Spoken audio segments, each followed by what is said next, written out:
Hi friends, ಎಲ್ಲರಿಗೂ ನಮಸ್ಕಾರ. ಕೋಟೆ ಫಾರ್ಮರ್ಸ್ ಯೂಟ್ಯೂಬ್ ಚಾನಲ್ಗೆ ನಿಮ್ಮೆಲ್ಲರಿಗೂ ಕೂಡ ಸ್ವಾಗತ. ಇವತ್ತು ನನ್ನ ಫ್ರೆಂಡ್ ಹತ್ರ ಒಂದು ಆರಲ್ದು HF ಪ್ಯೂರ್ HF ಪಡ್ಡೆ ಐತೆ ನೋಡಿ.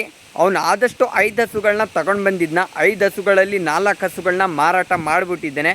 ಈಗ ಕೊನೆಗೆ 1 ಹಸು ಉಳ್ದೈತೆ, ಆ ಹಸುನು ಕೂಡ ಮಾರಾಟ ಮಾಡಿಬಿಡ್ತೀನಿ ಅಂತ ಹೇಳ್ತಾ ಇದ್ದಾನೆ. ಒಂದು ಟೈಮ್ಗೆ 2 ಲೀಟ್ರ್ ಹಾಲು ಕೊಡ್ತೈತೆ. ಒಳ್ಳೆ ಲೆಂತ್ ಐತೆ, ಒಳ್ಳೆ ಸೈಜ್ ಐತೆ, ಹಣೆ ಮೇಲೆ ಸ್ಟಾರ್ ಐತೆ, ಪ್ಯೂರ್ HF ತುಂಬ ಚೆನ್ನಾಗೈತೆ. ಬ್ರೀಡಲ್ಲಿ ಮಾತ್ರ ಕೇಳಂಗಿಲ್ಲ. ಮತ್ತು ಆದಷ್ಟು ಹಳ್ಳಿ ಕಡೆನೇ ಇರೋದು, ನೆಲದುಲ್ಲಾಗಲಿ ಸೀಮೆದುಲ್ಲಾಗಲಿ ಎಲ್ಲನೂ ಕೂಡ ಮೇಯತ್ತೆ. ತುಂಬ ಚೆನ್ನಾಗೈತೆ ಪ್ಯೂರ್ HF. ಬಟ್ ಸ್ವಲ್ಪ ಪ್ರಾಬ್ಲಮ್ ಐತೆ ಹಸುದಲ್ಲಿ, ಅದಕ್ಕೋಸ್ಕರ ಅವನು ಮಾರಾಟನ ಮಾಡ್ತಾ ಇದ್ದಾನೆ.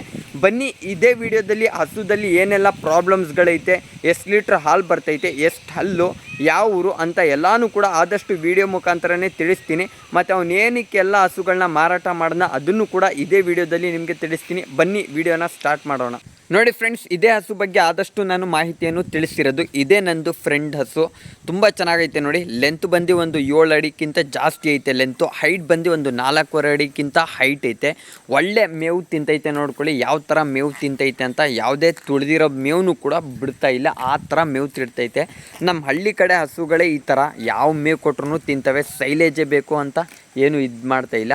ಮತ್ತು ಮೂಳೆಗಳು ನೋಡ್ಬಿಟ್ಟು ನೀವು ಇದೇನು ಮೂಳೆಗಳು ಬಿಟ್ಕೊಂಡ್ಬಿಟ್ಟೈತೆ ಅಂತ ತಿಳ್ಕೊಬೇಡಿ. ಇದು ಬೆಳಗ್ಗೆನೇ ಒಂದು 8 ಗಂಟೆಗೆ ನಾನು ವೀಡಿಯೋನ ಮಾಡ್ತಾ ಇರೋದು. ಅದರಿಂದ ಒಂದು ಸ್ವಲ್ಪ ಖಾಲಿ ಹೊಟ್ಟೆ, ಅದರಿಂದ ಮೂಳೆಗಳು ಕಾಣಿಸ್ತೈತೆ ನೋಡಿ ಫ್ರೆಂಡ್ಸ್. ತುಂಬ ಚೆನ್ನಾಗೈತೆ, ಒಳ್ಳೆ ಲೆಂತು, ಒಳ್ಳೆ ಪ್ಯಾಚಸ್ಗಳು, ಒಳ್ಳೆ ಪಡ್ಡೆ, ತುಂಬ ಚೆನ್ನಾಗೈತೆ. ಈಗ 6 ಹಲ್ಲಿಗೆ ಬಿದ್ದಿರೋದು 2ನೇ ಲ್ಯಾಕ್ಟೇಷನ್ದು. ಫಸ್ಟ್ನೇ ಲ್ಯಾಕ್ಟೇಷನ್ ಕರು ಹಾಕಿರೋದು. ಫಸ್ಟ್ನೇ ಲ್ಯಾಕ್ಟೇಷನಲ್ಲೇ ಒಂದೊಂದು ಟೈಮ್ಗೆ 10-11 ಲೀಟ್ರ್ ಹಾಲು ಕೊಟ್ಟೈತೆ. ಇದು 2ನೇ ಲ್ಯಾಕ್ಟೇಷನ್ದು. ಹಣೆ ಮೇಲೆ ಸ್ಟಾರ್ ಐತೆ ನೋಡ್ಕೊಳ್ಳಿ, ಹಣೆ ಮೇಲೆ ಸ್ಟಾರ್ ಐತೆ. ಒಳ್ಳೆ ಬ್ರೀಡ್ HF, ತುಂಬ ಚೆನ್ನಾಗೈತೆ.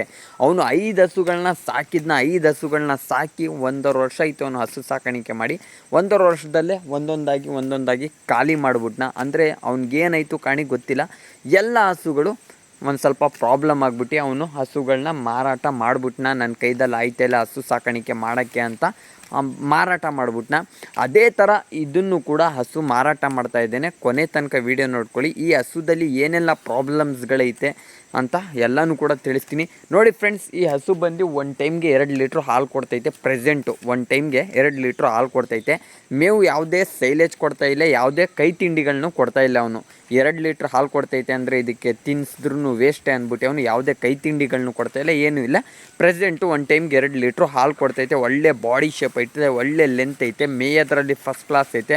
ಹಾಲಿನ ನರಾನು ನೋಡ್ಕೊಳ್ಳಿ, ತುಂಬ ದಪ್ಪನೇ ಐತೆ, ತುಂಬ ಚೆನ್ನಾಗೈತೆ. ಸಾಧು ಗುಣದಲ್ಲಂತೂ ತುಂಬ ಚೆನ್ನಾಗೈತೆ ನೋಡಿ ಫ್ರೆಂಡ್ಸ್. ಈಗ ಮೇನ್ ಉದ್ದೇಶಕ್ಕೆ ಬರ್ತೀನಿ. ಅವನು ಮಾರಾಟ ಮಾಡ್ತಿರೋ ಉದ್ದೇಶ ಏನಪ್ಪ ಅಂದರೆ, ಅವನು ಹಸು ಸಾಕಾಣಿಕೆ ಮಾಡೋದ್ರಲ್ಲಿ ಒಂದು ಹಸು ಕೆಚ್ಚಲು ಬಾವು ಬಂದು ತೊಡ್ಗಳು ಫೇಲ್ ಆದವು, ಒಂದು ಹಸುಗಳು ಗಬ್ಬನೇ ಆಗಲಿಲ್ಲ. ಅದೇ ಥರ ಈ ಹಸುನು ಕೂಡ ಗಬ್ಬನೇ ಆಯ್ತಿಲ್ಲ, ಕರು ಹಾಕಿ 9 ತಿಂಗಳಾಗೈತೆ. ಆದಷ್ಟು ಅವನು ತುಂಬ ಪ್ರಯತ್ನಗಳನ್ನ ಮಾಡಿಬಿಟ್ಟಿದ್ದಾನೆ ಫ್ರೆಂಡ್ಸ್. ಇರೋದು ನಿಜ ಹೇಳ್ಬಿಡ್ತೀನಿ. ಗರ್ಭಕೋಶ ತೊಳಸಿದ್ದೇನೆ, ಮನೆ ಮದ್ದುಗಳನ್ನ ಉಪಯೋಗಿಸಿದ್ದೇನೆ, ಸೆಮೆನ್ಸ್ಗಳನ್ನ ಹಾಕ್ಸಿದ್ದೇನೆ, ಓರಿ ಎತ್ತಿಸಿದ್ದೇನೆ. ಆದ್ರೂ ಸೆಮೆನ್ ನಿಂತಿಲ್ಲ, ಗಬ್ಬ ಆಗಿಲ್ಲ ಈ ಹಸು. ಅದರಿಂದ ಅವ್ನು ಮಾರಾಟ ಮಾಡ್ತಾಯಿದ್ದೇನೆ. ಏನೈತೆ ನಿಜ ಹೇಳ್ಬಿಟ್ಟು ಸಂತೋಷದಿಂದ ಮಾರಾಟ ಮಾಡ್ತಾಯಿದ್ದೀವಿ. ಯಾರಿಗಾದ್ರೂ ಇಷ್ಟ ಇದ್ದರೆ ತಗೊಳ್ಳಿ. ಮತ್ತು ಈಗ ಕುಯ್ಯೋರು ಇದಕ್ಕೆ 26,000 ರೂಪಾಯಿ ಕೊಡ್ತೀವಿ ಅಂತಲೂ ಕೇಳ್ಬಿಟ್ಟಿದ್ದಾರೆ. ಬಟ್ ಅವ್ನ ಮನಸ್ಸಿಗೆ ಒಪ್ತಾ ಇಲ್ಲ. 26,000 ರೂಪಾಯಿಗೆ ಕುಯ್ಯೋರು ತಗೊಂಡೋದ್ರೆ ಅವ್ನು ಅಷ್ಟು ವರ್ಷದಿಂದ ಸಾಕಿ ಒಂಥರ ಪಾಪ ಅವ್ನ ಮನಸ್ಸು ಒಪ್ತಾ ಇಲ್ಲ. ಅದರಿಂದ ಅವನು ಕುಯ್ಯೋರಿಗೆ ಕೊಡೋಕ್ಕೆ ಹಿಂದೆ ಮುಂದೆ ಯೋಚನೆ ಮಾಡ್ತಾಯಿದ್ದಾನೆ. ಕುಯ್ಯೋರು ಬಟ್ 26,000 ರೂಪಾಯಿಗೆ ಕೇಳಿದ್ದಾರೆ, ಬಟ್ ಅವ್ನು ಕೊಡ್ತಾ ಇಲ್ಲ. ಕುಯ್ಯೋರಿಗೆ ಕೊಡೋದು ಬೇಡ, ಯಾರಾದರೂ ಸಾಕೋರು ಇದ್ದರೆ ಬೇಕಾದರೆ ಬಡವ್ರು ಇದ್ದರೆ ಕೊಟ್ಬಿಡ್ತೀನಿ ಅಂತ ಯೋಚನೆ ಮಾಡ್ತಾಯಿದ್ದೀನಿ ನೋಡಿ. ಹಣೆ ಮೇಲೆ ಸ್ಟಾರ್ ಐತೆ, ಒಳ್ಳೆ ಲೆಂತ್ ಐತೆ, ಒಳ್ಳೆ ಸೈಜ್ ಐತೆ, ಕೆಚ್ಚಲೂ ಕೂಡ ತುಂಬ ಚೆನ್ನಾಗೈತೆ.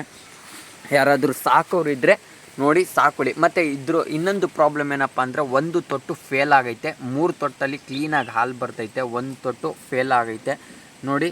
ಪ್ಯಾಚಸ್ನು ಕೂಡ ಐತೆ, ಹಾಲಿನ ನರನೂ ಕೂಡ ದಪ್ಪ ಐತೆ ನೋಡಿ. ತುಂಬ ಚೆನ್ನಾಗೈತೆ. ಯಾರು ಸಾಕೋರು ಇದ್ದರೆ ತಗೊಂಡೋಗಿ ಸಾಕೊಳ್ಳಿ ಅಂತ ವಿನಂತಿ ಮಾಡ್ಕೊತೀನಿ. ಕುಯ್ಯೋರು ಕೊಟ್ಟರೆ ಅವನಿಗೂ ಮನಸ್ಸು ಒಪ್ತಾ ಇಲ್ಲ. ಮತ್ತು ಮೇಯೋದ್ರಲ್ಲಾಗಲಿ ಬಿಸಿಲು ತಡೆಯೋದಾಗಲಿ ತುಂಬ ಚೆನ್ನಾಗೈತೆ. ಯಾರಿಗಾದ್ರೂ ಬೇಕಿದ್ದರೆ ದಯವಿಟ್ಟು ಕಾಲ್ ಮಾಡಿ. ಬೆಲೆ 26,000 ರೂಪಾಯಿ. ಯಾರಿಗಾದ್ರೂ ಬೇಕಿದ್ದರೆ ತಿಳಿಸಿ ನೋಡಿ ಫ್ರೆಂಡ್ಸ್. ಹಸು ಸಾಕಾಣಿಕೆಯಲ್ಲಿ ಒಬ್ರಿಗೆ ಹಸುಗಳು ಅಂಟವೆ, ಕೆಲವೊಬ್ಬರಿಗೆ ಅಂಟಲ್ಲ. ಹಸು ಸಾಕಾಣಿಕೆಯಲ್ಲಿ ಎಲ್ಲರಿಗೂ ಹಸುಗಳು ಅಂಟಲ್ಲ. ಒಬ್ರಿಗೆ ಹಸು ಸಾಕಾಣಿಕೆ ಅಂಟ್ಬಿಟ್ರೆ ಅದರಿಂದನೇ ಅವರು ಮನೆ ಕಟ್ಕೊಳ್ತಾರೆ, ಒಳ್ಳೆ ಆದಾಯನ ಪಡಿತಾ ಇರ್ತಾರೆ. ಕೆಲವೊಬ್ಬರಿಗೆ ಹಸು ಸಾಕಾಣಿಕೆ ಅಂಟನಿಲ್ಲ ಅಂದರೆ ಎಲ್ಲ ಕಳ್ಕೊಂಡು ಬಿಡ್ತಾರೆ. ಅದೇ ಥರ ನನ್ನ ಫ್ರೆಂಡ್ಗೂ ಹಸು ಸಾಕಾಣಿಕೆ ಪಾಪ ಅಂಟ್ನಿಲ್ಲ. ಒಳ್ಳೆ ಒಂದೊಂದು ಹಸುಗಳು 1,20,000, 1,10,000, 80,000, 90,000 ಆ ಥರ ಕೊಟ್ಟು ತಗೊಂಡು ಬಂದಿದ್ದು. ಪಾಪ ಎಲ್ಲ ಹಸುಗಳನ್ನೂ ಗಬ್ಬನೇ ಆಗಲಿಲ್ಲ, 4 ತೊಟ್ಟು ಫೇಲ್ ಆಗಿಬಿಡೋದು, ಕೆಚ್ಚಲು ಬಾವು ಆಗಿ ಆ ಥರ ಆಗಿ ಸಮಸ್ಯೆಗಳು ಸಮಸ್ಯೆಗಳನ್ನು ತುಂಬಾ ಸ್ಯಾಕ್ರಿಫೈಸ್ ಮಾಡೋಣ, ಎಲ್ಲ ಮಾಡೋಣ, ಕೊನೆಗೆ ಸೋತೋದನ್ನ. ಅದೇ ಥರ ಈ ಹಸುನು ಕೂಡ ಇಟ್ಕೊಳ್ಳೋದ ಇದಾದರೂ ನನಗೆ ಗಬ್ಬ ಆಗುತ್ತೆ ಅಂತ ತುಂಬಾ ಪ್ರಯತ್ನ ಮಾಡೋಣ. ಇದಕ್ಕೆ ತುಂಬಾ ಪ್ರಯತ್ನ ಮಾಡಿದ್ದೇನೆ. ಓರಿಗಳು, ಮನೆ ಮದ್ದುಗಳು ತುಂಬಾ ಪ್ರಯತ್ನ ಮಾಡಿದ್ದೇನೆ. ಆದ್ರೂ ಇದು ಕೊನೆಗೆ ಗಬ್ಬನೇ ಆಗಲಿಲ್ಲ. ಅದರಿಂದ ಇದನ್ನು ಕೂಡ ಅವನು ಮಾರಾಟ ಮಾಡ್ತಾಯಿರೋದು. ನೋಡಿ, ಯಾರಿಗಾದ್ರೂ ಬೇಕಿದ್ದರೆ ಸಾಕೋರಿದ್ದರೆ ಸಾಕೊಳ್ಳಿ. ಈ ಹಸು ಸಾಕಾಣಿಕೆಯಲ್ಲಿ ಇದೇ ದೊಡ್ಡ ಪ್ರಾಬ್ಲಮ್. HF ಹಸುಗಳಲ್ಲಿ ಕೆಲವೊಂದು ಹಸುಗಳು ಗಬ್ಬನೇ ಆಗಲ್ಲ. ಇದೇ ಗೋಳು. ಹಸು ಸಾಕಾಣಿಕೆ ಮಾಡೋರು ತುಂಬ ಒಂದು ಸ್ವಲ್ಪ ನಿಗಾ ಇಟ್ಕೊಂಡು ಸಾಕೊಳ್ಳಿ. ಈ ಥರ ಗಬ್ಬ ಆಗಲಿಲ್ಲ ಅಂದರೆ ವೇಸ್ಟೇ, ಹಸು ಕುಯ್ಯೋರಿಗೆ ಕೊಡಬೇಕಾಗತ್ತೆ. ಆ ಥರ ಪರಿಸ್ಥಿತಿ ನನ್ನ ಫ್ರೆಂಡು ಬಂದಿರೋದು.